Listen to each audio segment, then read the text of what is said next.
We are spending $270 billion a year on the military, but we don't have a major enemy. I know you're hoping and praying that maybe we'll have another war.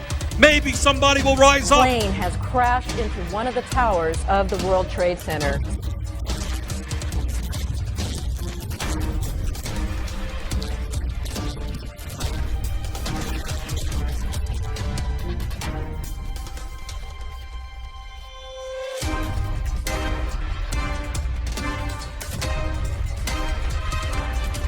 And we say to the military-industrial complex that we will not continue to spend $700 billion a year on the military. Learning today that a new book that is coming out by Donna Brazile, the former acting chair of the Democratic National Committee, that the campaign of Secretary Hillary Clinton was far more influential at the Democratic Party, the Democratic National Committee, than we previously knew. The Clinton campaign, in her view, did rig the presidential nominating process by entering into an agreement to control day-to-day operations at the DNC. Do you think, though, that what we're learning from Donna Brazile's book suggests that the campaign, that what the Democratic National Committee did, meant this election was rigged? Yeah, I think it was. Very quickly, Senator, do you agree with the notion that it was rigged? Yes. Senator Elizabeth Warren endorsed Hillary Clinton knowing the 2016 elections were being rigged. She betrayed voters and progressives across America. She would later go on to oppose health care for all, something majority of Americans want. Her voting record is most concerning of all. In 2013, Elizabeth Warren would vote for a bill to make it easier to enter war with Iran. In 2014, Elizabeth Warren voted for a military budget. Then in 2017 and 2018, she voted again for military budgets. Her tweets about U.S. military and climate change together raise concerns as well. It promotes climate change for the fictitious global war on terror. The Israeli government has been involved in genocide against the Palestinian people.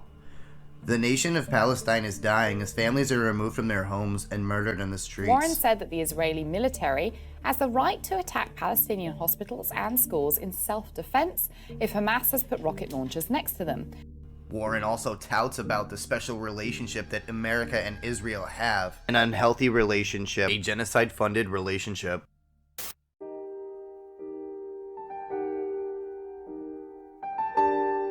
You know, it used to be we would have a military, you'd have uniforms here, uniforms there. The one with the most uniforms standing wins the war, right? This is a little different now. Now you're talking about sneaky, dirty, underhanded people that want to kill our civilians. They want to go after our civilians. They want to kill not only our civilians, all over the world. And it's going to be stopped. It's going to be stopped.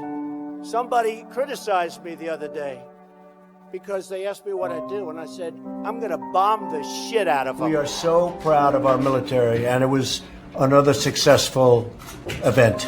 Did you authorize it, sir? Everybody knows exactly what happened, so. You said nobody would be tougher on ISIS than Donald Trump. Nobody. But you don't think bombing Iraqi oil fields, which are now in the control of ISIS, Yeah. but bombing Iraqi oil fields is going to anger huge numbers of people? I would throughout bomb Iraq? the hell out of those oil fields. I wouldn't send many troops because you won't need them by the time I got finished. Shadida says that allies such as Saudi Arabia are to blame for ISIL's success. Executions were carried out in Saudi Arabia, sentenced to death when they were minors. You will find out who really knocked down the World Trade Center because they have papers in there that are very secret. You may find it's the Saudis, okay? But you will find out.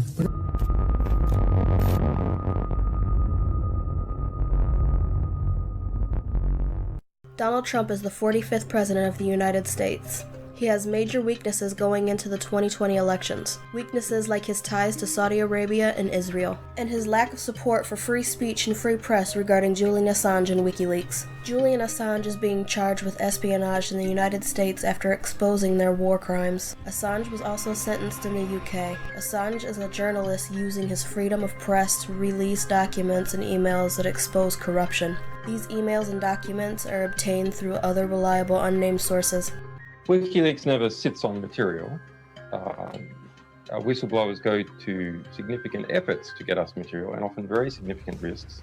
There's a 27-year-old works for the DNC who was shot in the back, murdered just 2 weeks ago for unknown reasons as he was walking down the street in Washington. So that was just a robbery, I believe, wasn't it? no, there's no finding. So what are you suggesting? What are you suggesting? I'm suggesting that our sources take risks, and they become concerned to see things occurring like that. But was he one of your sources then? I mean, we don't comment on who our sources are. But why make the suggestion about a young guy being shot in the streets of Washington? Because we have to understand how high the stakes are in the United States. Why are you so interested in Seth Rich's killer? We're very interested in anything that might be a threat to alleged WikiLeaks sources. One of the great political mysteries revolves around Seth Rich, someone Julian Assange considered an alleged leaker. More terrifying is what the emails themselves exposed. Like Bernie got a little bit of a bad deal based on WikiLeaks, right? And all you have to do is take a look at WikiLeaks and just see what they said about Bernie Sanders. Even Chelsea Clinton, the WikiLeaks email show, expressed serious concerns about conflicts of interest at the Clinton Foundation. WikiLeaks! I love WikiLeaks. WikiLeaks as confirmed just today by WikiLeaks. It's been amazing what's coming out on WikiLeaks. They want to distract us from WikiLeaks. The wonder of WikiLeaks. What WikiLeaks has done a job on her, hasn't it? We've learned so much from WikiLeaks. Oh, we love WikiLeaks. Boy, they have really WikiLeaks. WikiLeaks. Now Trump is turning down his praise for WikiLeaks and Julian Assange. I know nothing about WikiLeaks. It's not my thing. I know there is something having to do with Julian Assange. I've been seeing what's happened with Assange, and that will be a determination, I would imagine, mostly by the Attorney General. WikiLeaks revealed through the emails that the United States created ISIS, something Donald Trump has even spoken about. Hillary Clinton created ISIS with Obama. Trump is now saying that this American-created terrorist group has been defeated. As we announced a few months ago, ISIS's territorial caliphate in Syria and Iraq has been completely obliterated, defeated. ISIS, as many other terrorist organizations before them, were created, funded, and armed by the U.S. government to keep the United States in war, all while doing the bidding of both Saudi Arabia and Israel.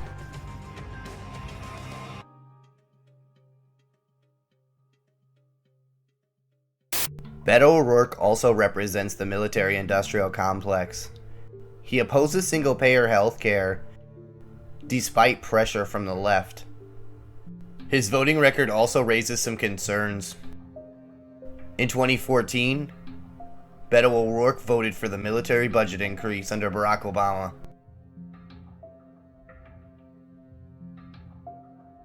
In 2015, Beto O'Rourke voted for his second military budget increase under Barack Obama again. O'Rourke would vote for it again in 2017, 2018, and 2019. It's very easy to see that Beto O'Rourke would rather serve the military-industrial complex than his constituents and the American people. This is a very huge flaw in his character. H.R. 21 is an appropriations bill that funds interventions in countries like Venezuela, where the official narrative is Maduro rigged elections in the way that the Democratic Party has, or our government has in the past. This is another way of meddling and dictating false humanitarian aid. The bill mentions Israel over a dozen or more times. It gives them $5 million. $5 million put towards settlements on illegal land stolen from the Palestinians. Like Venezuela, it also funds $15 million to Cuba for democracy programs. Cuba is a communist country that the United States has been trying to topple for 50 years with sanctions. They tried to kill Fidel Castro over 600 times. But the end of these two wars affords us an opportunity. It allows us to refocus our intelligence and military assets and resources to other parts of the world where they are needed, where we face new challenges. This is the world you are graduating into. This is what I want to talk about today with you for a few minutes. I believe we, and particularly you, your class, has an incredible window of opportunity to lead in shaping a new world order. The greatest threat on this front springs from the distinct illiberal and external actors who equate their success with fracturing the liberal international order. We see it in Asia and the Middle East, where China and Iran would clearly prefer a world in which they have overwhelming sway in their regions. And I'll not mince words. This movement is principally led by Russia. The affirmative task we have now is to actually create a new world order, because the global order is changing again. And the institutions and rules that worked so well in the post-World War II era for decades, they need to be strengthened.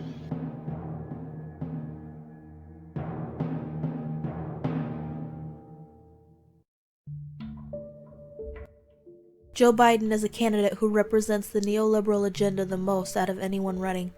He promotes violence and war, even Holocaust, and wants a new world order. His foreign policy views are dated and hostile. People didn't talk to one another over the war. And we were told, drop out, go out to Haight-Ashbury, get engaged. Shortly after I graduated in '68, Kent State, 17 kids shot dead. And so the younger generation now tells me how tough things are. Give me a break. Biden represents the swamp in its entirety. Biden has a long-standing history of doing the wrong thing and never apologizing for them, just as Hillary Clinton did in 2016. Biden's interrogation of Anita Hill upset and inspired women across America. His vote on Iraq is another strike against him. He also wrote and voted for the Patriot Act. His domestic policies focus on the corporate interests rather than the people's, while opposing things like single-payer healthcare. Biden's no progressive, as he claims, and has expressed pride in his voting record. A voting record that is very shameful. Just as Hillary did, Biden voted and helped pass legislation targeting Black Americans in the past. Biden's agenda is to deceive and create the same disillusionment the Democratic Party has incorporated for decades. We choose hope over fear. We choose unity over division. We choose truth over lies. And we choose science over fiction. They do not have the capacity to take this nation down. They don't have the capacity. And look, what the president's doing here, to tell your audience, the president is doing the right thing and should keep his eye on the ball here. Biden is part of the problem. He's an imperialist by nature. He's someone who will continue the same operations Obama and Trump have, and likely will bomb the same countries that they have as well. Biden's ties to the banking industries are another huge blow to the average voter who want money removed from politics altogether. A great site for information on Joe Biden is joebiden.info. The site takes you to an honest website that represents the real Joe Biden. It also features his terrible voting record. A voting record that consists of the following. His vote in 1996, where he voted against same-sex marriage. His vote for mass incarceration, which targeted Black Americans. His vote against abortion and women's rights. It also documents his stance on pro-segregation regarding busing. His famous vote for the Iraqi war. His war on drugs that put many young Black Americans in prison for nonviolent offenses regarding cannabis, marijuana. Our careful, and I mean careful, attention to building and sustaining the liberal international world order, with the United States and Europe at its core, was the bedrock of the success the world enjoyed in the second half of the 20th century. An era of expanded liberty, unprecedented economic growth that lifted millions out of poverty. A community of democracies that to this day serves as a fulcrum for our common security and our capacity to address the world's most pressing problems. Strengthening these values values that served our community of nations so well for so long, is paramount to retaining the position of leadership the Western nations enjoy and preserving the progress we've made together, and I would argue the health of the remainder of the world. Biden's agenda is much more clear. He's focused on what benefits him and this global order he is referring to. I'm an Obama-Biden Democrat. Biden is a conservative on paper, and Obama has admitted that he is a moderate Republican. Tell the committee what was the most embarrassing of all the incidences that you have alleged. Side by side, Biden and Trump are the two most dangerous people in America. They will continue bombing and killing in the Middle East, constructing fabricated false flags to continue the endless wars. Trump has been saying it, and Bernie supporters have been suspecting it. The DNC interfered in the process. The debate schedule was rigged. The joint fundraising agreements were improper. And now it's almost certain the Democratic Party's 2016 presidential nominee was fixed from the get-go. So says Donna Brazile, former DNC interim chair and longtime Clintonite. Donna Brazile showed an enormous amount of courage in describing the truth as she saw it when she came into the leadership of the DNC. I don't think there's any sane human being who doesn't believe that my campaign was taking on the entire establishment, including the DNC. In the wake of the claims, the current Democratic Party chairman is vowing that the selection process for the next election will be fair and more transparent. Then Tom Perez is also promising that all candidates will get an equal chance for nomination and that changes will be made to the system. You ought to look at the new book that was just put out by Donna Brazile, where she basically bought the DNC and she stole the election from Bernie. So that's what you ought to take a look at. Anyone that's a super delegate doesn't reflect the overwhelming majority of the people in their state. If they don't do that, it shows a level of arrogance, detachment, and elitism that is unacceptable. America already knows that the Democratic Party is a faithful representative of the rich, that it's been rigged. It was rigged against Bernie Sanders in favor of Hillary Clinton.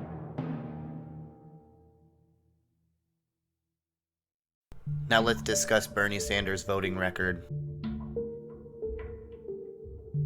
In 2011, Bernie voted for sanctions on Iran. In 2012, Bernie voted for more sanctions in Iran. In 2013, Bernie voted to fast-track war with Iran. In 2014, Bernie voted for the military budget increase. In the summer of 2019, a U.S. tanker was allegedly shot upon by Iran. There was never any evidence for this, and Bernie Sanders spoke out against it. Andrea, first of all, what is absolutely necessary is an objective investigation as to these incidents. The destruction or the bombing or the attacking of oil tankers in the Gulf of Oman is not acceptable, and we need to investigate it. Second of all, you don't accept what the Secretary, let me just ask, you don't accept the declaration from the Secretary of State? No, I don't. I mean, there needs to be an objective investigation. As you know, the Japanese in fact, the owner of the tanker that was attacked disagrees with Trump. But here's the main point that I want to make.